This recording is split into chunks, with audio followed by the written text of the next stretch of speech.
Hello, you're listening to the Drawing the Ideal Self podcast, episode 64. Today we're going to think about siblings. The good thing for me about doing this podcast is not only trying to do something to help other people, but also it means I have to read or reread papers. And I came across Peggy Dalton's paper, which was a conference presentation called My Sister, My Brother, Myself, Sibling Factors in the Child's Construing of Self. It's quite a short paper, and what she says is that she intends to attempt to introduce some thoughts on this vast topic, which she was intending to develop in the future. She gives 3 reasons for thinking about this. First, I've been struck in working as a therapist by the many adult clients who have difficulties that seem largely to stem from their construing of themselves in relation to a brother or sister, rather than a parent, as is usually emphasised in the literature. Second, in working with children, I have observed the far-reaching effects of the family's defining siblings in terms of contrast and assigning them to specific limiting roles. And lastly, where clients have set out to reconstrue themselves in this respect, it does seem to have been a significant factor in establishing their freedom to move on. Dalton starts by saying, first, some examples which will be familiar to you, if not in your work, then in your own families. These are the labels that children become saddled with very early on, mostly by older members of the family. I should say here that I am not automatically condemning such labelling. Families seem to need to define their members and reach some kind of consensus among themselves. Often enough, it does no harm. But I am particularly interested from a PCP point of view in how the children are so often polarised in this labelling and in the resultant limitation of that process. One child is frequently seen as sensitive, for example, while the other, almost inevitably, is tough. If we look at such a dichotomy, we can see how both children may lose out. Once it has been decided that you are above all things sensitive, and most important, once you, the child, has taken this notion on board, there's a danger that you'll find it rather difficult to be anything else. Similarly, the child who is tough may not feel able to admit sensitivity without experiencing some guilt and causing the rest of the family some confusion. This effect may be compounded when there is also a comparison made vertically, as it were, between a child and a parent. Tony is sensitive, like his mum. Joanna is tough, like her dad. As I have said, what we are most concerned with here is what the children themselves make of such an attribution. If the implications of either pole are acceptable to each child, then no matter. If Tony's growing perception of himself includes tender-hearted, say, liking to please other people, being kind to animals, then to be called sensitive will be positive for him. If, however, he sees himself as frightened of other people, always wanting to cry, worried by anything new, being told that he is sensitive will not help him at all. So those are the early family attributions which are verbal, and Dalton goes on to talk about family roles. Such a superordinate construct obviously has quite significant implications for some children. Where the attribution is a role rather than a construct, the implications and limitations can be even greater. Again, we are all familiar with such distinctions as he is the clever one, she is the pretty one. Sometimes the opposite role may be spelt out. He is the clever one, he is the plodder.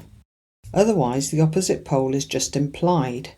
So if you are not the pretty one, you can decide for yourself whether you are therefore the ugly one, the plain one, or perhaps the interesting-looking one.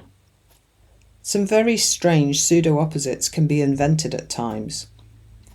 Jane is attractive and Margaret is studious, so it is understood that one contrasts with the other. Jane cannot be studious and Margaret cannot be attractive. And these two roles become highly elaborated through the comments and behaviour of the family and the children themselves. Over time, there is a consensus as to what attractive girls, as opposed to studious girls, are expected to do and what is to become of them. Another aspect of the child's own construing, which is important to look at briefly, has to do with structure rather than content. A child who construes tightly, perhaps in a constellatory way, will leave herself with little room for manoeuvre when she has taken on the label or role assigned to her.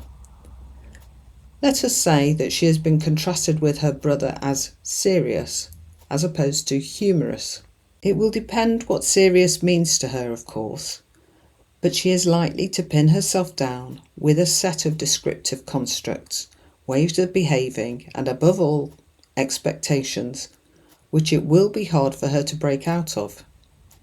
It may be that for her, serious people work hard at school, don't enjoy sport very much, don't watch game shows on television, and certainly don't make jokes. If, however, she construes more loosely, the essential seriousness will remain, but she may have more scope for enjoyment and enthusiasm too. So in summary of these two parts, there are two important points. That family verbal attributions start very early, and roles are ascribed within families. And there's probably no escaping that. The role that you may be ascribed in your own family might not be the one that you like, but it will be in relation to the rest of the people in the family. And there will have been some kind of probably unspoken consensus about who fits where and how they all gel together to make that one family. So the constructions of parents and siblings are key to our sense of self and our opportunities for personal growth. So if we are discussing with parents what people make of the child in the family, it's important to remember to ask, what do their brother and sister think of them? How do they get on with them? And, have you noticed they take in a particular role with each other?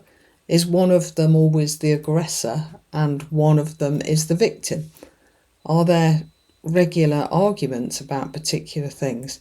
Those kind of things might point to the construing of the family of the child and the roles ascribed to them, but also of the siblings of each other. And Dalton goes on to draw attention back to a quote from Don Bannister and Joyce Agnew and says that they maintain that we achieve a picture of ourselves by filtering others' constructions of us through our constructions of them.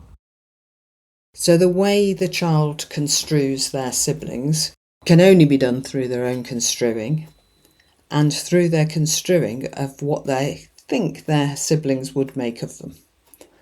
That's quite interesting because if we want to help somebody to change their relationship with the siblings, you can see that there's quite a lot of change that needs to happen.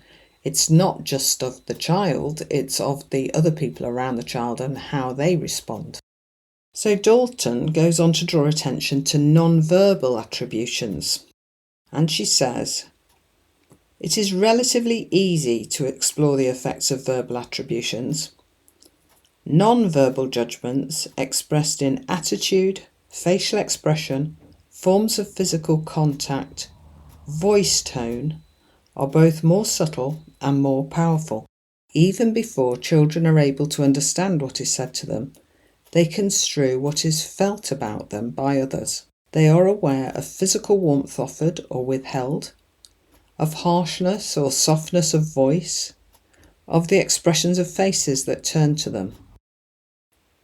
Being left alone for long periods, as against frequent attention and company, is experienced vividly. Some people have very early memories of that terror of being alone.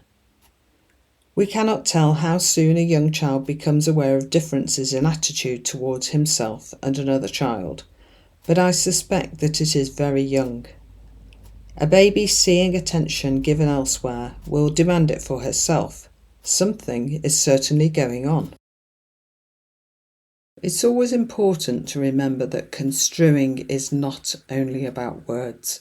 The words are just the labels we use to describe our construing and the way that we can communicate them most easily to other people. But the construing happens anyway, and construing begins as soon as sentient life begins. We know that babies can respond to what happens whilst they're in the womb. As children grow, we donate constructs to them. We tell them that a smile means a particular thing. It's very difficult for some children who don't cue into those things to understand what's going on there, and they might not respond as we would think appropriately. So we might smile at a child who then looks away, where actually what's intended by a smile is an invitation to smile back and connect and maintain eye contact. And for some children who don't have those kind of biases and don't tend to make eye contact or find it too intense, that kind of interaction can be very difficult. And over time, the construing of that child may be as somebody who is avoidant or doesn't want contact with other people. Neither of those may be true. It may be just in the moment that they're avoiding the eye contact, but actually they don't want to avoid people and they don't want to avoid that person in particular. So most things that could be said about a parent's construing of their child also applies to an older sibling's construing. So as far as they're concerned, they're making sense of that baby and they're gradually working out what they're like and how they can relate together. So think about sociality. In order to have a relationship with somebody and to be in a role with them, we need to be able to construe their construing. So each of those children will be making as reasonable a guess as they can as to what the constructions of each other are. Sometimes that will be more clear than others. Sometimes there will be a lot of grey and they will have to make sense of it, and the only thing they can make sense of it with is the way they construe their own experiences so far. And between children, there may be a lot of non-verbal construing going on as they engage in activities and one copies the other, as they follow each other around, as they experience new experiences together but as individuals, and see the response of their sibling to different experiences and note whether they are going to respond in a similar way or not. And often it is the younger child who will be copying the older child, but not necessarily so. One of the things that they might often hear within the family is that their younger child is referred to by their sibling who is older as a baby. And obviously they won't be competent in all kinds of things that the older sibling will be competent in. So from that point of view, it's true. However, their development may be completely normal, in even advanced, but it won't be as advanced as, say, their 11-year-old siblings. So there's not very much they can do about that, except try to establish themselves as separate from that role in relation to other people, perhaps friends. They might also have the difficulty of the younger one always referring to the older one as the wiser and more knowledgeable and more competent, when they don't even feel like that, when they have their own anxieties and worries about things, and the younger one is sort of pushing the older one into that big brother, big sister role. If you've got siblings, it might be interesting to think about where you are and how you construe your siblings, and of course how you are construed by each of them. And then to think about how your parents construe you all and how they construe your construing of each other. And a brilliant way to explore that would be to use a peg. We've had previous podcast episodes about the peg, and you can download the instructions from my website and see the references to Harry Potter's original work. That's a lovely way to explore sibling relationships. Dalton goes on to draw attention to the fact that siblings don't respond in the same way necessarily to the same life experiences. And there'll be two reasons for this. One will be that those are individuals and they'll respond in their individual way. And the other will be that they won't be at the same developmental stage, unless they're twins. So they might not experience the same thing in anything like the same ways. And you can see this in families when something tragic happens, like the loss of a pet, and one of the children is devastated by it and another one is okay. They've understood that animals will die when they get older. This doesn't mean that it feels any less bad to both of them, but just that they're using their understanding of the world to understand that experience. For some of the experiences, a child might come to become defined by their reaction. So if they're, let's say a grandparent dies and one child is utterly devastated and then becomes very anxious about people dying, their sibling might not have that experience at all. They might be fine with it. And that could be because they have no understanding of death yet, or because they're much older and they have a really good understanding of death and the quality of life their grandparent had before they died, and their sense of loss is understood in those contexts. So Dalton is reminding us here to think of the children in a family as individuals, and they're individual in terms of their developmental stage, their experiences, and the sense they have made of their experiences. The same experiences don't necessarily get construed in the same way. One of the common experiences children may have would be a new parent joining the family. So parent gets together with a new partner, and there is both the disconnection from the previous partner, who is the child's parent, and then the engagement with the new partner. And the children will make their own sense of what's going on and how they relate to that person and what kind of role they take. But they will also be assigned roles by the new person coming in, which may or may not fit with their own family's understanding of each other. So, a new parent might not find one of the children very easy, whereas the others have not really construed them in that kind of way, and that can lead to all kinds of relationship difficulties. When we think about siblings, they have very, very long-term relationships with us, even if they are absent. They don't stop being your brother and sister just because you don't like them anymore, or they don't like you, or you have nothing at all to do with them. They are still there in determining who you are and how you see yourself. So a sibling will be there longer than a parent usually, and for some siblings they will be there right up until older adulthood. And over time their relationships may change. During childhood they may take particular roles with each other, but as they leave home and go out into the world and have other external influences and learn to construe different things in different ways and maybe bring up their own children, they will reconstrue their relationship with their sibling. So sometimes people can't get on until they're older adults. Sometimes they've gotten really well all the way through most of life, and then something happens between their children and they never speak to each other again.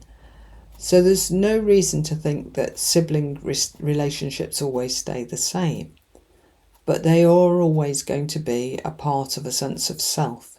So they're really worth exploring with people. Those relationships, of course, spill over into school if the children go to the same school. And teachers will also construe those children in relation to their sibling.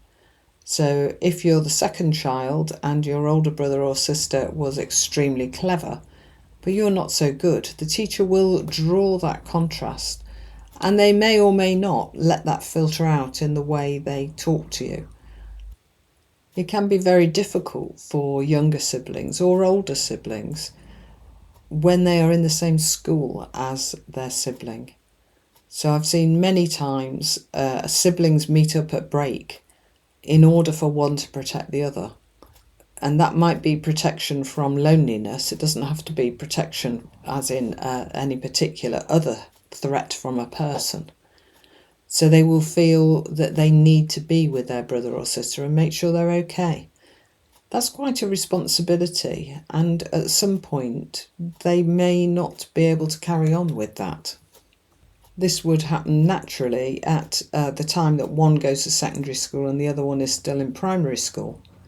And the experience of the younger child of being in the school without their sibling is very different.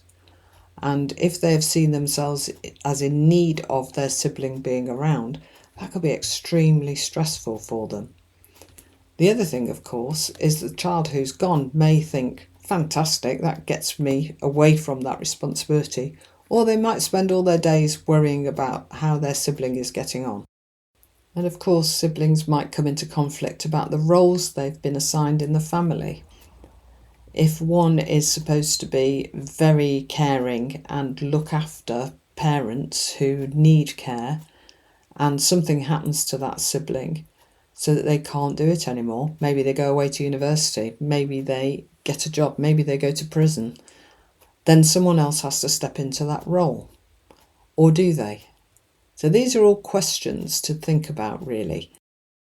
And when you're working with people, remember to ask about siblings. It doesn't matter how old the person is. They may have brothers and sisters, or they may have a lack of them, have never had a brother or sister, and they may have something to say about that. There may be a family story about why they don't. It could be that the parents found that child too difficult, and you're dealing with somebody now who's been construed as difficult all the way through their life. It could be that parents were devastated by the lack of another child. So they could have been trying for a child, had many miscarriages, and in the end there's an only child. That child might have a sense of all of that going on and could take a role in response to that as trying to be everything to their parent in some way that only they construe. That can be very difficult then when they're growing up into adulthood, and there might be a need to share roles with people, for instance in a partnership. It's worth exploring with people, whatever their age, what their relationships are with their siblings and what changes they've seen over time.